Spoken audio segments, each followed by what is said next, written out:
صلوا علیہ وآلہ۔ صحیح بخاری حدیث نمبر 41۔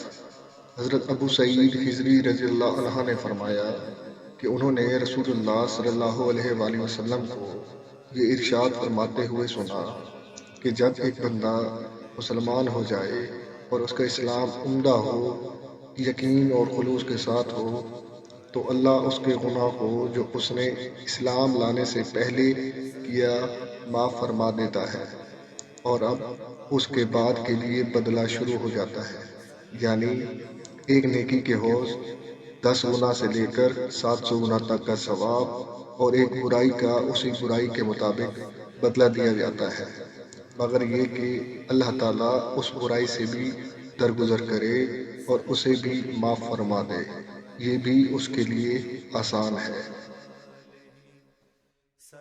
حدیث نمبر 42۔ حضرت ابو ہریرہ رضی اللہ عنہ فرماتے ہیں کہ رسول اللہ صلی اللہ علیہ وآلہ وسلم نے فرمایا کہ تم میں سے کوئی شخص جب اپنے اسلام کو عمدہ بنا لے، یعنی نفاق اور ریا سے پاک کر لے، تو ہر ایک نیک کام جو وہ کرتا ہے اس کے عوض 10 سے لے کر 700 گنا تک نیکیاں لکھی جاتی ہیں، اور ہر برا کام جو کرتا ہے تو وہ اتنا ہی لکھا جاتا ہے جتنا اس نے کیا ہے۔ حدیث نمبر 45۔ حضرت عائشہ رضی اللہ عنہا سے روایت ہے کہ رسول اللہ صلی اللہ علیہ وآلہ وسلم ایک دن ان کے پاس آئے۔ اس وقت ایک عورت ان کے پاس بیٹھی تھی۔ آپ نے دریافت کیا یہ کون ہے؟ حضرت عائشہ نے عرض کیا فلاں عورت، اور اس کی نماز کے اشتیاق اور پابندی کا ذکر کیا۔ آپ صلی اللہ علیہ وآلہ وسلم نے فرمایا ٹھہر جاؤ، سن لو کہ تم پر اتنا ہی عمل واجب ہے جتنے عمل کی تمہارے اندر طاقت ہے۔ اللہ کی قسم، ثواب دینے سے اللہ نہیں اکتاتا، مگر تم عمل کرتے کرتے اکتا جاؤ، اور اللہ کو دین کا وہی عمل زیادہ پسند ہے جس کی ہمیشہ پابندی کی جائے اور انسان بغیر اکتائے اسے انجام دے۔ حدیث نمبر 44۔ حضرت انس رضی اللہ عنہ سے روایت ہے کہ آپ صلی اللہ علیہ وآلہ وسلم نے فرمایا جس شخص نے لا الہ الا اللہ کہہ لیا اور اس کے دل میں جو برابر بھی ایمان ہے، تو وہ ایک نہ ایک دن دوزخ سے ضرور نکلے گا، اور دوزخ سے وہ شخص بھی ضرور نکلے گا جس نے کلمہ پڑھا اور اس کے دل میں گیہوں کے دانے کے برابر خیر ہے، اور دوزخ سے وہ شخص بھی ضرور نکلے گا جس نے کلمہ پڑھا اور اس کے دل میں ایک ذرہ برابر بھی خیر ہے۔ حدیث نمبر 45۔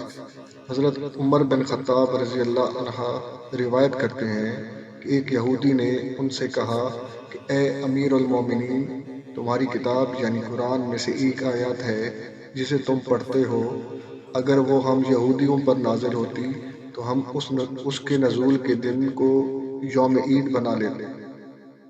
تو آپ نے پوچھا وہ کون سی آیت ہے؟ تو اس نے جواب دیا سورۃ مائدہ کی یہ آیت، جس کا ترجمہ ہے کہ آج میں نے تمہارے دین کو مکمل کر دیا اور اپنی نعمت تم پر تمام کر دی اور تمہارے لیے دین اسلام پسند کیا۔ حضرت عمر رضی اللہ عنہ نے فرمایا کہ ہم اس دن اور اس مقام کو خوب جانتے ہیں۔ جب یہ آیت رسول اللہ صلی اللہ علیہ وآلہ وسلم پر نازل ہوئی، اس وقت آپ صلی اللہ علیہ وآلہ وسلم عرفات میں جمعہ کے دن کھڑے ہوئے تھے۔ حدیث نمبر 46۔ حضرت طلحہ بن عبید اللہ نے روایت کی کہ نجد والوں میں سے ایک شخص نبی کریم صلی اللہ علیہ وآلہ وسلم کے پاس آیا، سر پریشان، یعنی بال بکھرے ہوئے تھے۔ ہم اس کی آواز کی بھنبھناہٹ سنتے تھے اور ہم سمجھ نہیں پا رہے تھے کہ وہ کیا کہہ رہا ہے، یہاں تک کہ وہ نزدیک آن پہنچا۔ جب معلوم ہوا کہ وہ اسلام کے بارے میں پوچھ رہا ہے، نبی کریم صلی اللہ علیہ وآلہ وسلم نے فرمایا کہ اسلام دن رات میں 5 نمازیں پڑھنا ہے۔ اس نے کہا بس اس کے سوا تو اور کوئی نماز مجھ پر نہیں۔ آپ صلی اللہ علیہ وآلہ وسلم نے فرمایا نہیں، مگر تو نفل پڑھے تو اور بات ہے۔ نبی کریم صلی اللہ علیہ وآلہ وسلم نے فرمایا اور رمضان کے روزے رکھنا۔ اس نے کہا اور تو کوئی روزہ مجھ پر نہیں۔ آپ صلی اللہ علیہ وآلہ وسلم نے فرمایا نہیں، مگر تو نفل روزے رکھی تو اور بات ہے۔ طلحہ نے کہا اور نبی کریم صلی اللہ علیہ وآلہ وسلم نے اس پر زکوٰۃ کا بیان کیا۔ وہ کہنے لگا بس اور کوئی صدقہ مجھ پر نہیں ہے؟ آپ صلی اللہ علیہ وآلہ وسلم نے فرمایا نہیں، مگر یہ کہ تو نفل صدقہ دے تو اور بات ہے۔ راوی نے کہا پھر وہ شخص پیٹھ موڑ کر چلا اور یوں کہتا جاتا تھا کہ قسم اللہ کی، میں نہ اس سے بڑھاؤں گا نہ گھٹاؤں گا۔ نبی کریم صلی اللہ علیہ وآلہ وسلم نے فرمایا اگر یہ سچا ہے تو اپنی مراد کو پہنچ گیا۔ حدیث نمبر 47۔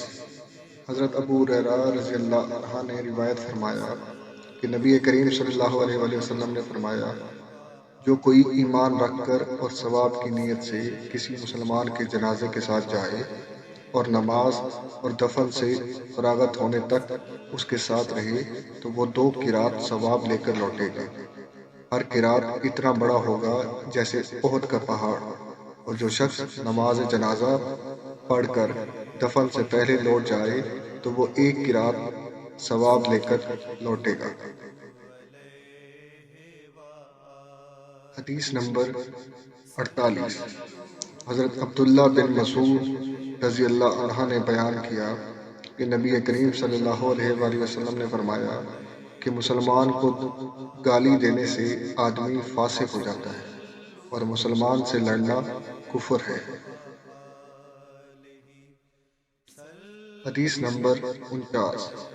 حضرت انس رضی اللہ عنہ نے روایت فرمایا کہ نبی کریم صلی اللہ علیہ وآلہ وسلم اپنے حجرے سے نکلے، لوگوں کو شب قدر بتانا چاہتے تھے کہ وہ کون سی رات ہے۔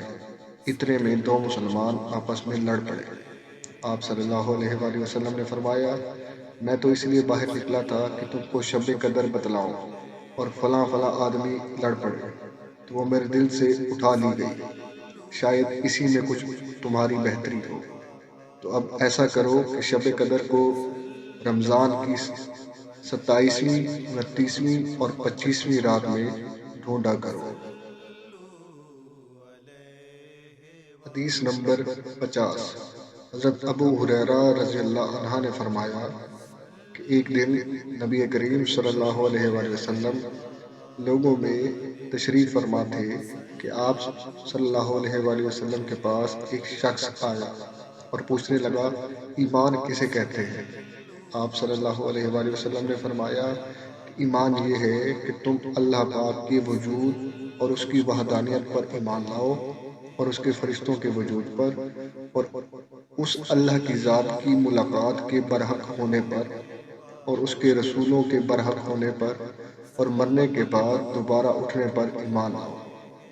پھر اس نے پوچھا کہ اسلام کیا ہے؟ آپ صلی اللہ علیہ وآلہ وسلم نے پھر جواب دیا کہ اسلام یہ ہے کہ تم خالص اللہ کی عبادت کرو، اس کے ساتھ کسی کو شریک نہ بناؤ، اور نماز قائم کرو، اور زکوٰۃ فرض ادا کرو، اور رمضان کے روزے رکھو۔ پھر اس نے احسان کے متعلق پوچھا۔ آپ صلی اللہ علیہ وآلہ وسلم نے فرمایا احسان یہ کہ تم اللہ کی عبادت اس طرح کرو گویا تم اسے دیکھ رہے ہو۔ اگر یہ درجہ نہ حاصل ہو تو پھر یہ تو سمجھو کہ وہ تم کو دیکھ رہا ہے۔ پھر اس نے پوچھا قیامت کب آئے گی؟ آپ صلی اللہ علیہ وآلہ وسلم نے فرمایا کہ اس کے بارے میں جواب دینے والا پوچھنے والے سے کچھ زیادہ نہیں جانتا، البتہ میں تمہیں اس کی نشانیاں بتلا سکتا ہوں۔ وہ یہ ہیں کہ جب لونڈی اپنے آقا کو جنے گی، اور جب سیاہ اونٹوں کے چرانے والے مکانات کی تعمیر میں ایک دوسرے سے بازی لے جانے کی کوشش کریں گے۔ یاد رکھو قیامت کا علم ان 5 چیزوں میں ہے جن کو اللہ کے سوا کوئی نہیں جانتا۔ پھر آپ نے یہ آیت پڑھی کہ اللہ ہی کو قیامت کا علم ہے کہ وہ کب آئے گی۔ پھر وہ پوچھنے والا پیٹ جانے لگا۔ آپ صلی اللہ علیہ وآلہ وسلم نے فرمایا کہ اسے واپس بلا کر لاؤ۔ لوگ دوڑ پڑے مگر وہ کہیں نظر نہیں آیا۔